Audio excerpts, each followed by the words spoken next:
Burkina Faso has shocked the world with a decision no one expected. Under the leadership of Captain Ibrahim Traoré, the country has suspended one of the most high-profile health projects in Africa, a malaria initiative funded by billionaire Bill Gates. Known as Target Malaria, this project was designed to fight one of humanity's oldest killers by releasing genetically modified mosquitoes. Its promise was bold: reduce mosquito populations, cut down malaria transmission, and save millions of lives. But today, that promise has been halted. For decades, malaria has been the silent shadow across Africa. According to the World Health Organization, more than 95% of global malaria deaths in 2023 happened on this continent, and Burkina Faso was one of the hardest hit. Families here live with constant fear. An American watching this story may remember polio or smallpox in the past.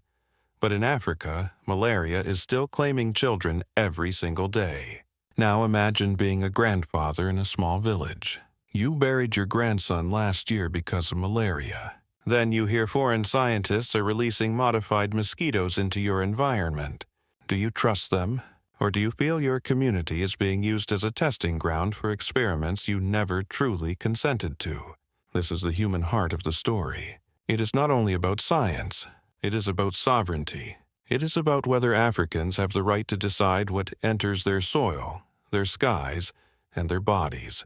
And it is about a young leader, Ibrahim Traoré, who has chosen to say stop in the face of one of the most powerful foundations on earth. The decision has sparked both hope and fear. Some call it courage, a defense of national dignity against Western control. Others warn it could cost thousands of lives by derailing research. And so the question remains: is Burkina Faso protecting its people from hidden dangers or turning away from a life-saving cure? Stay with us, because in the next minutes we will uncover the history, the politics, and the human stories behind this dramatic suspension. Before we dive deeper, don't forget to like this video, leave a comment with your thoughts, and subscribe to join the conversation. Your voice matters in shaping how this story will be remembered. The suspension of Target Malaria in Burkina Faso did not happen in a vacuum. For years, the project had been at the center of both hope and controversy. Funded largely by the Bill and Melinda Gates Foundation, it brought together scientists from Africa, Europe, and North America. Their mission was groundbreaking: use genetic modification to reduce mosquito populations and cut malaria transmission across the Sahel. In 2019, Burkina Faso even became the first African nation to release genetically modified mosquitoes into the wild, marking a historic milestone in global health research. Supporters hailed it as a revolution in disease control, but others, especially inside Burkina Faso, saw it as a dangerous experiment imposed by foreign powers. The numbers tell a grim story. According to the World Health Organization, Africa accounted for over 95% of global malaria deaths in 2023, with Burkina Faso carrying a heavy share of that burden. Entire villages have been scarred by the disease. In rural clinics, mothers sit on wooden benches holding feverish children, hoping medicine will arrive before it's too late. For these families, malaria is not an abstract statistic. It is a daily battle for survival. And yet, despite the scale of the crisis, opposition to Target Malaria has grown louder since the 2022 coup that brought Captain Ibrahim Traoré to power.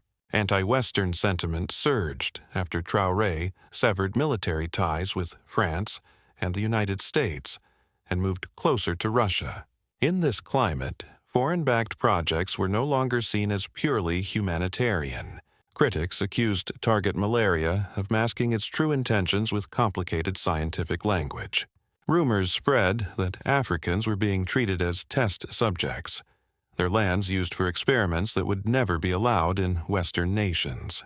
To understand this tension, let's pause on the story of Musa, a farmer from a small village near Bobo-Dioulasso. Musa lost his daughter to malaria in 2021.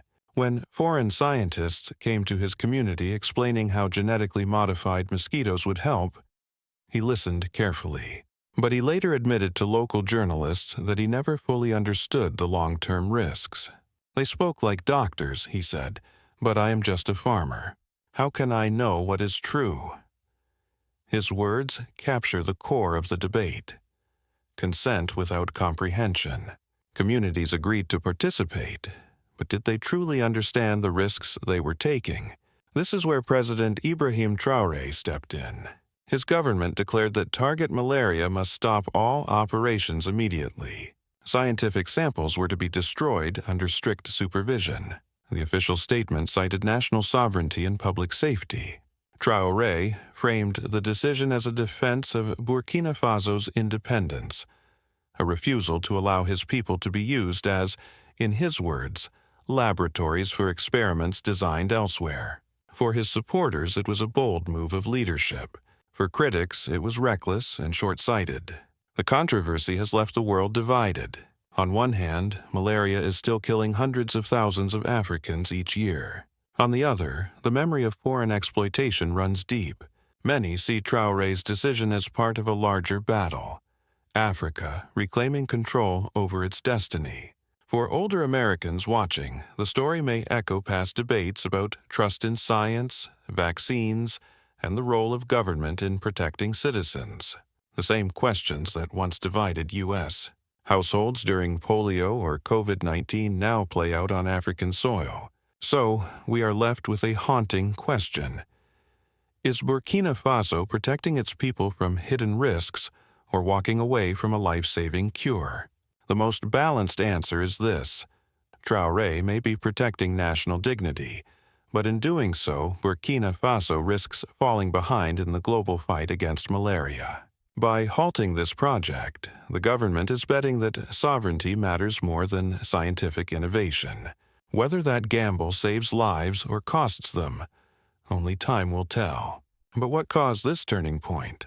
The moment of climax came when President Ibrahim Traoré stood before his nation and declared that Target Malaria would no longer operate in Burkina Faso.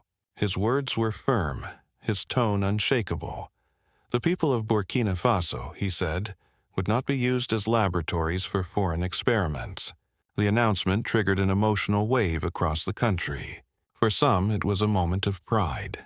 For others, it was a chilling reminder of what could be lost if malaria research was silenced. The streets of Ouagadougou reflected this divide. In one neighborhood, crowds gathered outside government buildings carrying hand-painted signs that read, "Our children are not test subjects," and "Burkina belongs to Burkina Bay." Elderly men raised their fists in solidarity, while women in colorful dresses sang traditional songs of resistance. The air was electric with defiance. In their eyes, Traoré had defended the dignity of a nation. At the same time, in hospitals only a few miles away, doctors shook their heads with concern. A pediatrician at Ouagadougou Hospital whispered to a journalist, "Every day, I watch children die of malaria. Can we really afford to close the door on science?" The contrast was striking. Pride in sovereignty, but fear of consequences. The international response was equally intense.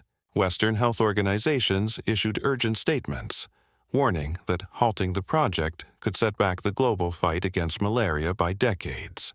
Scientists who had dedicated their lives to disease control described the decision as heartbreaking.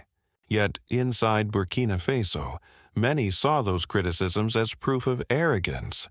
Foreigners lecturing Africans about their own health without truly listening to the people most affected. And then came the question that has haunted the debate. Are Africans being used as guinea pigs for Western science, or is this simply conspiracy and fear? The honest answer is complicated. History cannot be ignored. Africans have lived through centuries of colonial exploitation, medical abuse, and broken promises. Suspicion did not appear out of thin air. It was earned through painful experiences. At the same time, not all scientific projects are malicious. Some genuinely aim to save lives. The tragedy is that mistrust now overshadows even well-intentioned efforts. For older American viewers, the tension may feel familiar. Think of the debates over polio vaccines in the 1950s, or the COVID-19 pandemic just years ago. Families were torn between fear of risk and hope for protection. In Burkina Faso today, that same dilemma plays out, only with far fewer resources and far greater stakes. At the center of it all is Ibrahim Traoré, a leader barely in his 30s, yet carrying the weight of a nation's survival on his shoulders. For his supporters, he is the voice of courage standing against Western dominance. For his critics, he is a young soldier gambling with the lives of millions. The emotional climax is not only about science, it is about identity, power, and who gets to decide the future of Africa. This is why the world is watching closely. In village squares, parents pray their children will survive another malaria season. In conference rooms across Geneva and Washington, officials debate whether to pressure Traoré or to accept his decision as a sovereign right. Every hour that passes feels heavier, as if history itself is waiting to judge. And so we arrive at a critical question. Will the world act in time?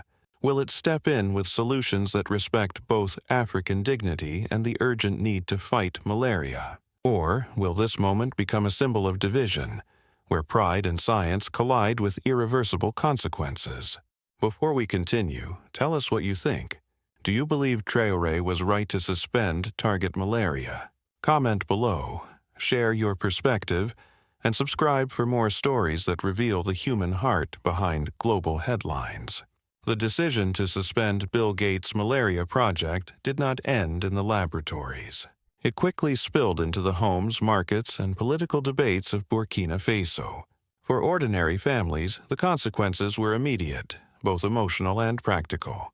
Parents who had buried children because of malaria felt torn between hope and fear. On one hand, they took pride in a leader who refused to let foreigners dictate their destiny. On the other hand, they worried about what would happen if the disease continued unchecked. Numbers highlight the depth of this fear. In 2023 alone, more than 600,000 people died from malaria worldwide, and the majority of those deaths occurred in Africa. Burkina Faso, with just over 23 million people, accounted for tens of thousands of cases. These are not abstract figures. They are funerals, empty school desks, and mothers mourning at hospital bedsides. In rural villages, malaria season is a time of dread. Women carry buckets of water at dawn while keeping a watchful eye on their children, praying they will not wake up with fever. For them, the suspension of Target Malaria is not a headline. It is a matter of life and death. Yet on the political stage, the reaction has been overwhelmingly supportive of President Ibrahim Traoré. Across Burkina Faso, crowds filled public squares to show solidarity.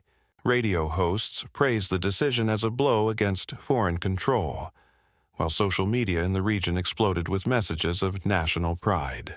In a country scarred by decades of colonialism and foreign intervention, Traoré's defiance resonated deeply.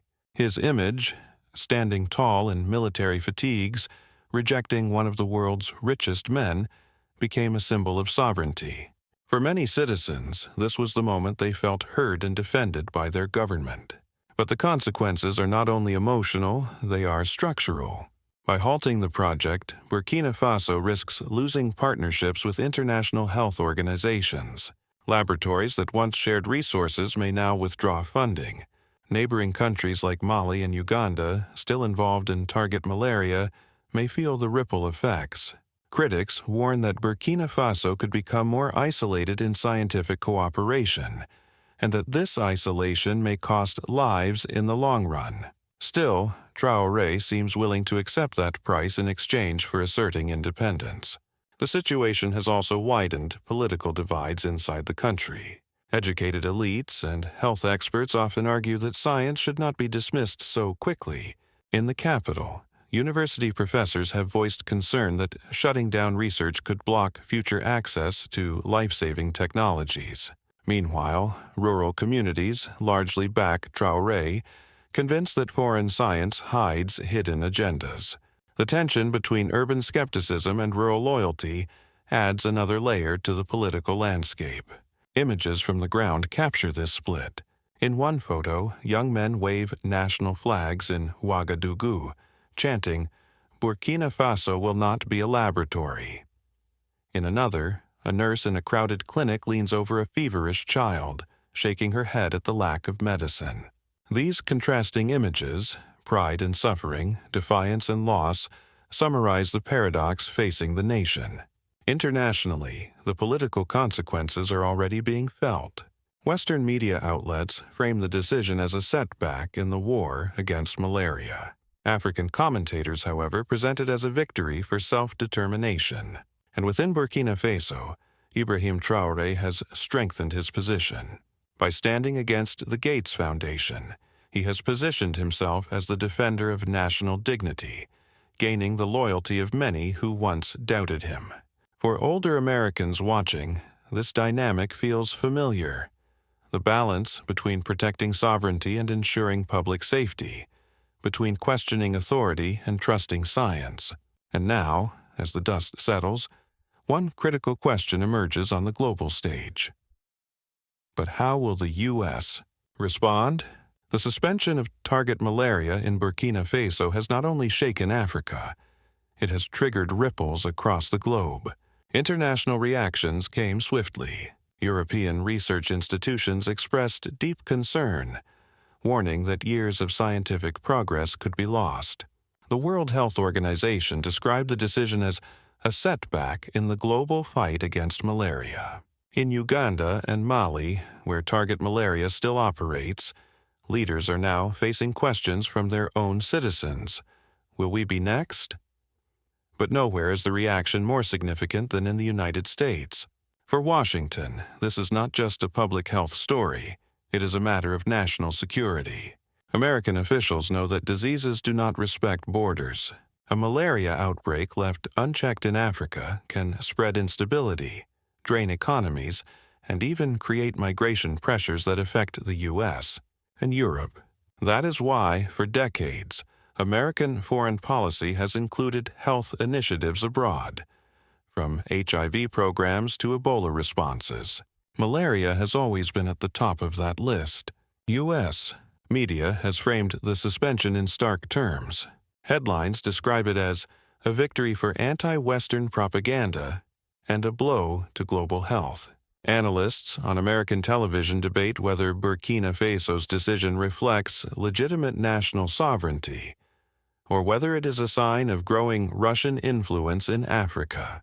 Since 2022, Traoré has pivoted away from traditional Western partners and leaned closer to Moscow.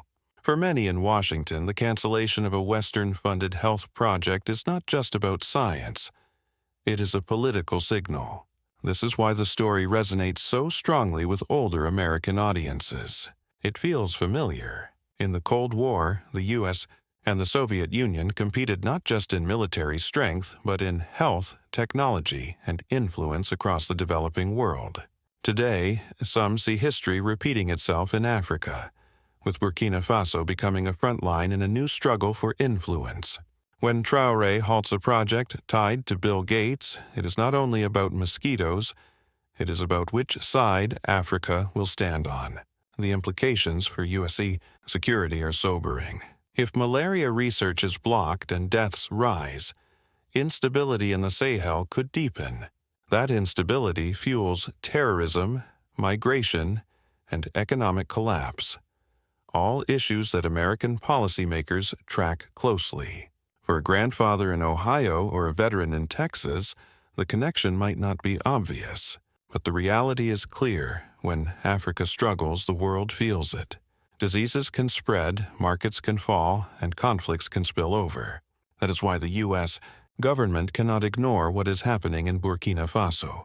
Still, the American response is complicated. Should Washington pressure Traoré to reopen the program? Should it attempt to replace Target Malaria with other initiatives? Or should it respect Burkina Faso's sovereign choice, even if it costs lives? These are not easy questions. They echo the same debates Americans have had at home. How much should government intervene in health, and how do we balance freedom with safety? And so, as this story unfolds, the world watches not only Ouagadougou but also Washington. Will the United States double down on its global health commitments? Or will it step back, leaving space for Russia and other powers to fill the void? The stakes could not be higher. Millions of African lives are on the line, and so is America's credibility as a global leader.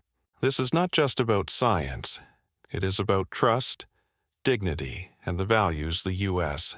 claims to defend. Which brings us to the question that will define the next chapter. Is this the beginning of a larger crisis? The suspension of Target Malaria in Burkina Faso is not just a local decision. It may be the spark of something far greater. Across the Sahel, resentment toward Western influence is growing. From Mali to Niger to Burkina Faso, governments are expelling foreign troops, rejecting outside programs, and declaring independence on their own terms. What begins with a single health project could ripple into diplomacy, trade, and security across the entire region. If instability spreads, it could ignite a crisis that draws in world powers and reshapes Africa's future. The warning signs are already there. Without international cooperation, malaria could surge once again, claiming more lives and deepening poverty. At the same time, the rejection of Western initiatives may embolden leaders to cut ties in other areas: energy, infrastructure, even humanitarian aid. What will happen if millions of Africans are left to face these challenges alone? And how will the rest of the world respond if the Sahel becomes a theater of conflict between global powers? This brings us to the question at the heart of the debate. Is Captain Ibrahim Traoré the hope of Africa, or its greatest risk? To some, he is the symbol of dignity, finally standing up against centuries of outside control. To others, he is a young leader taking chances with the lives of millions, gambling sovereignty against survival. The truth may lie somewhere in between, but the consequences will be felt far beyond Burkina Faso's borders. So imagine the possible future. If Traoré's gamble succeeds, Africa may step into a new era of independence, charting its own destiny without foreign dictates. But if it fails, the Sahel could become a place of greater suffering, where disease, poverty, and political instability collide into a humanitarian disaster. The outcome will depend not just on leaders, but on people, on citizens, on communities, and yes, on voices like yours. That is why your perspective matters. What do you think? Was Burkina Faso right to suspend this project? Is Traoré a defender of freedom or a danger to his people? Leave a comment, share your thoughts, and subscribe so that together we can continue asking the hard questions the world cannot ignore. Because in the end, silence helps no one.